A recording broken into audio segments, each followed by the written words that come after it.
प्रिय छात्रों, हिंदी के इस शिक्षण सत्र में आपका हार्दिक स्वागत है।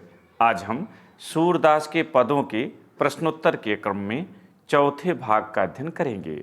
इस भाग में छंद संख्या 7 और 8 के प्रश्नोत्तर की हम चर्चा करेंगे। यदि आपको विस्तार से व्याख्या देखना हो तो डिस्क्रिप्शन में लिंक दी जा रही है, वहां से आप देख सकते हैं। इसमें संक्षेप में अर्थ और प्रश्नोत्तर की हम चर्चा करेंगे। पहले छंद संख्या 7। ऊधव मोहि ब्रज बिसरत नाही, वृंदावन गोकुल बन उपवन, सघन कुंज की छाही, प्रात समय माता जसुमति, अरुनंद देख सुख पावत, माखन रोटी दही सजायो, अतिहित साथ खवावत, गोपी ग्वाल बाल संग खेलत, सब दिन हसत सिरात, सूरदास धनि धनि ब्रजवासी, जिनसो हित जदुतात। जब उद्धव जी श्री कृष्ण के पास पहुँचते हैं और ब्रज की सभी स्थितियों की चर्चा करते हैं तो श्री कृष्ण भाव विभोर हो जाते हैं। वही प्रसंग है। अर्थ कुछ इस तरह से है। श्री कृष्ण उद्धव जी से कहते हैं कि हे उद्धव जी, मुझे ब्रज की यादें भूलती नहीं हैं। वृंदावन, गोकुल, वहाँ के वन, उपवन और घने कुंजों की शीतल छाया मुझे भूलती नहीं है। प्रातःकाल माता जसोदा और बाबा नंद मुझे देखकर प्रसन्न होते थे, सुख प्राप्त करते थे। माखन रोटी और दही बड़े प्रेम के साथ मुझे खिलाया करते थे। गोपियों और ग्वाल बालों के साथ खेलते हुए हंसते हुए पूरा दिन व्यतीत हो जाता था। मुझे ये चीज़ें भूलती नहीं हैं।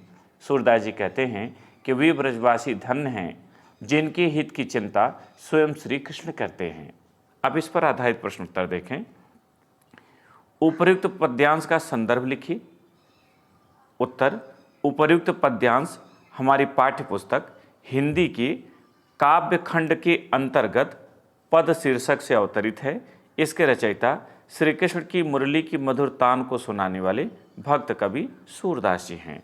दूसरा प्रश्न: उपर्युक्त पद्यांश का शीर्षक एवं कवि का नाम लिखिए। यदि ऐसा प्रश्न आता है तो आप लिखेंगे उपर्युक्त पद्यांश का शीर्षक पद एवं कवि का नाम सूरदास है। तीसरा प्रश्न: प्रस्तुत पद में किनके बीच वार्तालाप हो रहा है? उत्तर: प्रस्तुत पद में श्री कृष्ण और उद्धव के बीच वार्तालाप हो रहा है। चौथा प्रश्न: श्री कृष्ण को देखकर किन्हें सुख प्राप्त होता था? उत्तर: श्री कृष्ण को देखकर माता यशोदा और बाबा नंद को सुख प्राप्त होता था। पांचवा प्रश्न: रेखांकित अंश की व्याख्या। सूरदास जदुतात। एक पंक्ति यहाँ रेखांकित है। आप ध्यान रखिएगा कि परीक्षा में छंद में से कोई भी पंक्ति रेखांकित की जा सकती है। उत्तर लिखने के तरीके के लिए हमने इसे लिया है। पूरी पंक्ति है: सूरदास धनि धनि ब्रजवासी, जिनसो हित जदुतात। तो रेखांकित अंश की व्याख्या कुछ इस तरह से आप करें। कवि सूरदास जी ब्रजवासियों के भाग्य की प्रशंसा करते हुए कहते हैं कि वे ब्रजवासी धन्य हैं जिनके हित की चिंता स्वयं श्री कृष्ण करते हैं। उन्हें श्री कृष्ण के अतिरिक्त ऐसा हितैषी भला कौन मिल सकता है? छठा प्रश्न: बाबा नंद और माता यशोदा बालक श्री कृष्ण को प्रेम के साथ क्या खिलाते हैं? उत्तर: बाबा नंद और माता यशोदा बालक श्री कृष्ण को प्रेम के साथ माखन रोटी और दही इत्यादि खिलाते हैं।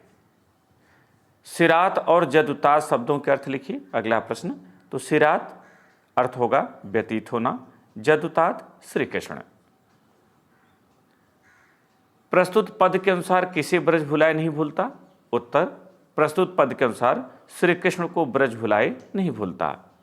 नौवां प्रश्न: श्री कृष्ण का दिन कैसे व्यतीत होता था? उत्तर: श्री कृष्ण का दिन गोपी और ग्वाल बालों के साथ खेलते हुए व्यतीत होता था। अंतिम प्रश्न: प्रस्तुत पद के काव्य सौंदर्य पर प्रकाश डालिए।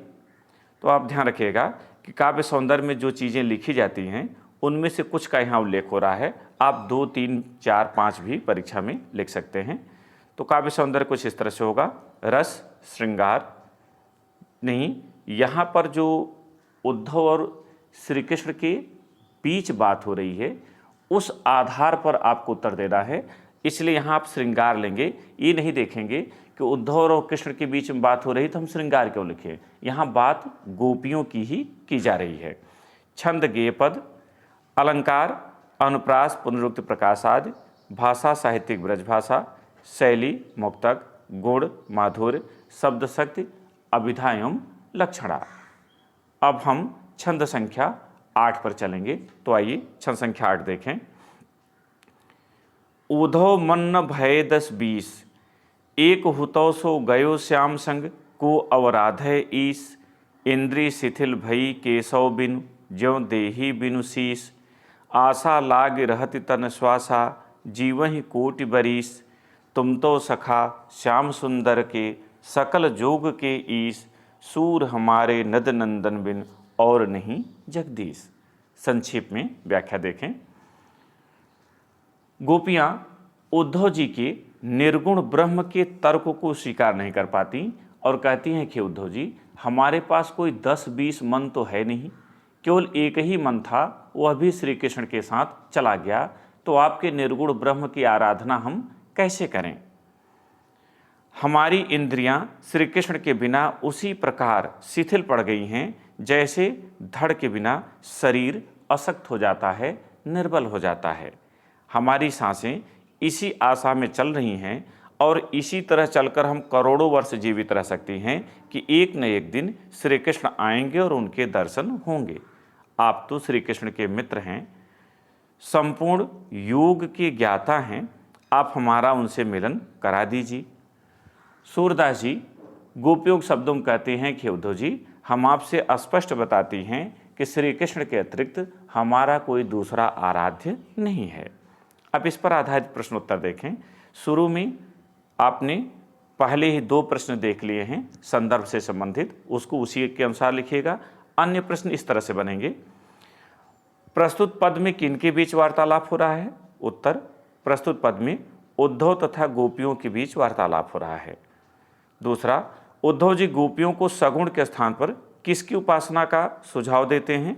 उत्तर, उद्धव जी गोपियों को सगुण के स्थान पर निर्गुण ब्रह्म की उपासना का सुझाव देते हैं। अवराधय और बरीस शब्दों के अर्थ लिखिए। तो अवराधय माने होता है आराधना, बरीस वर्ष। उद्धव मन्न भय 10-20, यह कथन किसका है? उत्तर, उद्धव मन्न भय 10-20, यह कथन गोपियों का है। प्रस्तुत पद में नद नंदन किसे कहा गया है? उत्तर, प्रस्तुत पद में नद नंदन श्री कृष्ण को कहा गया है। रेखांकित अंश की व्याख्या, यहाँ पर सूर जगदीश ये लिया गया है उदाहरण के रूप में।